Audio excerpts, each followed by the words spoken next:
Hello everyone, আমি আবারও চলে এসেছি তোমাদের কাছে একটা নতুন রেসিপি নিয়ে অনেক দিন পরে। আজকে আমি তোমাদেরকে করে দেখাবো গাটি কচুর তরকারি। তার জন্য প্রথমে চিংড়ি মাছগুলোকে আমি ভেজে রেখে দিলাম। তারপরে সেই তেলেই দিয়ে দিলাম গোটা জিরে ফোড়ন। গোটা জিরে দেওয়ার পরে তার মধ্যে দিয়ে দিলাম ডুমো করে কেটে রাখা আলু আর গাটি কচুগুলো। তার মধ্যে কাঁচা লঙ্কা চিড়ে দিয়ে দিয়েছি।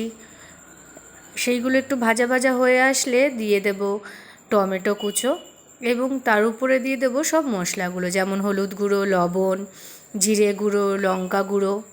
সেইগুলো সব দিয়ে আবারও নাড়ব।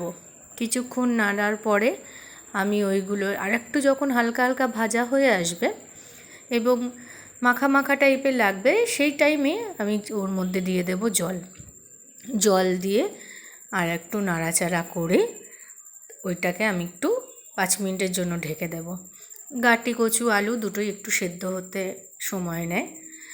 যাই হোক, দেখো আমার ঢাকনা তুলে দেখি আমার জলটাও অনেকটা কমে এসছে এবং আলু গাটি কচু দুটোই সেদ্ধ হয়ে গেছে।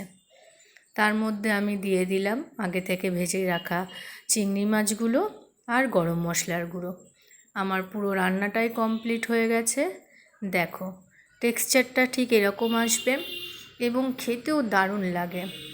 গাটি কচু অনেকভাবে নিরামিষ আমিষ তোমরা তৈরি করতে পারো, ঠিক একই পদ্ধতি।